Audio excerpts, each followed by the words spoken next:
नमस्कार, मी सचिन देवडे. सचिन देवडे नॉलेज कट्टा या यूट्यूब चॅनलवरती मी पुन्हा एकदा आज आपल्या सर्वांचं सहर्ष स्वागत करतो.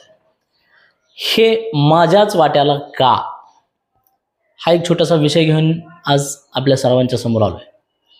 मित्रांनो, बऱ्याच लोकांच्या मनामध्ये अशी भावना निर्माण होते की मी सर्वांशी प्रेमाने वागतो, सर्वांना मदत करतो, शक्य होईल तेवढी मी मदत करत असतो, सर्वांच्या सुखदुःखामध्ये मी सहभागी होत असतो, कधी कोणाचं मन दुखावत नाही, कोणाला दुःख होईल अशा प्रकारची कृती मी कधी करत नाही. अशा प्रकारे मी वागत असताना सुद्धा त्रास, अपमान, अडचणी, अडथळे, अपयश, मानहानी या सर्व गोष्टी माझ्याच वाट्याला का, असा प्रश्न अनेक लोकांच्या मनामध्ये निर्माण होतो. ही भावना प्रत्येकाच्या मनामध्ये निर्माण होते आणि ती भावना निर्माण होणं ही साहजिक गोष्ट आहे. पण मित्रांनो, आपण प्रत्येक गोष्टीकडे सकारात्मक पद्धतीने पाहिलं पाहिजे, हेच सांगणारा हा व्हिडिओ आहे. आज आपण विचार करा की आज आपण ज्या लोकांची किंवा ज्या देवीदेवतांची आपण पूजा अर्चा करतो किंवा ज्या महापुरुषांची जयंती पुण्यतिथी आपण साजरी करतो, त्या लोकांचं चरित्र जर आपण पाहिलं तर तुम्हाला आपल्या लक्षात येतं की या लोकांना सुद्धा त्यांच्या आयुष्यामध्ये खूप अडचणी आल्या, खूप त्रास सहन करावा लागला, कोणाचे बोलणं ऐकून घ्यावं लागलं, अपयश आलं, अडचणी आल्या, मानहानी, अपमान या सगळ्या गोष्टी त्यांना सुद्धा सहन कराव्या लागलेल्या आहेत.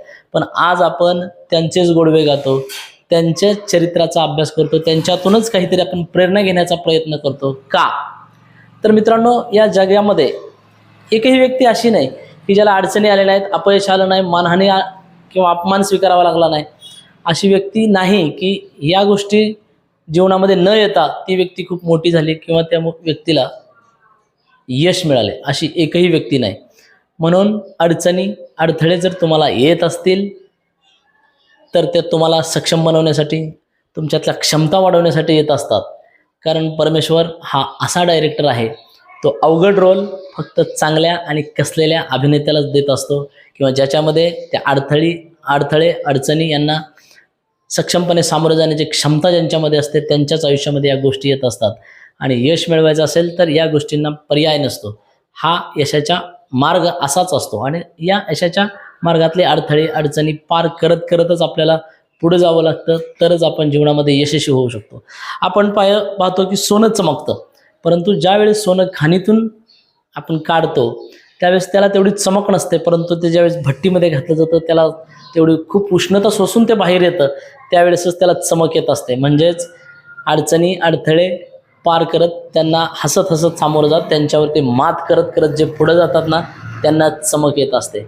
म्हणून या सगळ्या गोष्टी जर तुमच्या आयुष्यामध्ये येत असाल तर तुम्ही स्वतःला भाग्यवान समजा, कारण तुमचा उज्ज्वल भविष्यकाळ किंवा तुमचं यश हे तुमची वाट पाहत आहे, हाच त्याचा अर्थ असतो. शेवटी बघा, आपण आज श्रीराम जयंती साजरी करतोय, रामनवमी साजरी करतोय. त्यांच्याविषयी जर आपण बोलायचं म्हटलं तर आज आपण त्यांना अगदी आपल्या तीर्थस्थानी मानतो, त्यांचा आशीर्वाद घेत असतो किंवा त्यांना आपण खूप मोठे देवता मानतो. पण राम ने भी बहुत कुछ खोया है श्री राम बनने के लिए, म्हणजे श्रेष्ठत्व प्राप्त करण्यासाठी कुणालाही शॉर्टकट नाही किंवा यश मिळवण्यासाठी अजिबात शॉर्टकट नाही.